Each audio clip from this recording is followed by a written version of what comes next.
នៅសម័យមួយព្រះពុទ្ធគង់នៅក្នុងវត្តចេតពុនមានអាមាត្យម្នាក់និយាយចែកចង់នាងស្នំរបស់ព្រះបាទបសេនតិកោសលប៉ុន្តែព្រះរាជាពុំហ៊ានដាក់ទោសអាមាត្យនោះទេព្រោះគាត់មានគុណបំណាច់ធំណាស់ចំពោះព្រះនគរដូច្នេះទ្រង់ក៏ទូលពឹងព្រះពុទ្ធឲ្យជួយកាត់ក្តីទើបព្រះពុទ្ធត្រាស់និទានជាដកថាបពិតមហារាជកាលកន្លងទៅជាយូរលង់ព្រះបរមពោធិសត្វបានកើតជាអាមាត្យជំនិតនៃព្រះបាទព្រហ្មទត្តសោយរាជនៅក្រុងពារាណសីព្រះករុណាព្រះអង្គក្នុងកាលនោះមានអាមាត្យម្នាក់ទៀតដែលមានចិត្តប្រតិព័ទ្ធលើស្រីស្នំម្នាក់ហើយក៏ព្យាយាមនិយាយចែកចង់នាងក្នុងរាជរបស់ព្រះបាទព្រហ្មទត្តមានអាមាត្យម្នាក់ព្យាយាមនិយាយចែកចង់ស្រីស្នំរបស់ព្រះរាជា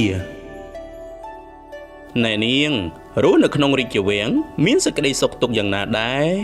ចាលោកនាងខ្ញុំមានសេចក្តីសុខទុក្ខធម្មតាទេចុះមានភាពកក់ក្ដៅទេត្រូវការអ្នកកំដរទេមិនអីទេលោកព្រះរាជាទ្រង់ទតឃើញនឹងជ្រាបពីរឿងនេះប៉ុន្តែមិនបានដាក់ទោសទណ្ឌអ្វីដល់អាមាត្យនោះឡើយព្រោះគាត់ធ្លាប់មានគុណបំណាច់ចំពោះព្រះអង្គផងបើទោះជាស្រីស្នំនោះជាស្នំសំណប់ចិត្តក៏ដោយព្រះរាជាក៏ហៅអាមាត្យជំនិតម្នាក់ផ្សេងទៀតមកជួយដោះស្រាយបញ្ហានេះ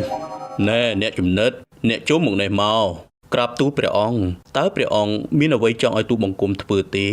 ព្រះរាជាពោលជាប្រស្នាដើម្បីកុំឲ្យរឿងនេះលេចលឺទៅខាងក្រៅណែអ្នកជំនិត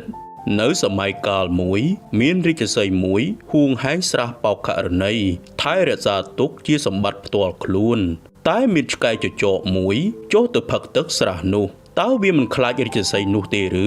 អាមាត្យស្ដាប់ហើយក៏យល់ភ្លាមថាប្រហែលជាមាននរណាម្នាក់ហ៊ានលួចប្រតិព័ទ្ធលើនាងស្នំណាមួយប្រកបណាស់ក្រាបទូលព្រះអង្គតាមធម្មតាស្រះជារបស់សាធារណៈមិនមែនតែឆ្កែចចកទេដែលអាចចុះទៅផឹកទឹកបានសត្វតូចធំណាក៏អាចចុះផឹកបានដែរប៉ុន្តែវាដូចជាមិនសមសោះក្រាបទូលព្រះអង្គសត្វទាំងនោះបានត្រឹមតែផឹកប៉ុណ្ណោះមិនអាចយកស្រះធ្វើជារបស់ខ្លួនឡើយស្រះនៅតែជាស្រះដូចដើមអញ្ចឹងមើលអ្នកចំណិតចូលនិយាយឲ្យច្បាស់បន្តិចមកបបិទ្ធព្រះអង្គនេះដូចគ្នានឹងស្រីស្នំទាំងឡាយដែរបើគ្រាន់តែមានគេចូលមកនិយាយចែកចង់ក៏មិនមែនមានន័យថានាងខ្លាចជារបស់គេឯណាស្ត្រីនោះនៅតែជាស្ត្រីដូចដើម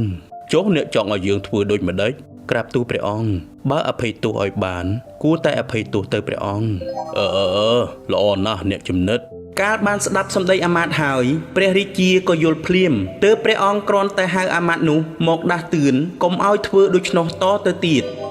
ក្នុងនាមជាអ្នកដឹកនាំត្រូវមានសុភវិនិច្ឆ័យប្រកបដោយយុត្តិធម៌និងមេត្តាធម៌អ្នកដឹកនាំដែលមានបញ្ញាមិនគួរប្រកាន់ទោសអូសដំណើរនិងកំហុសតូចតាចឡើយបើអាចអភ័យទោសឲ្យបានក៏គួរតែអភ័យទោសទៅ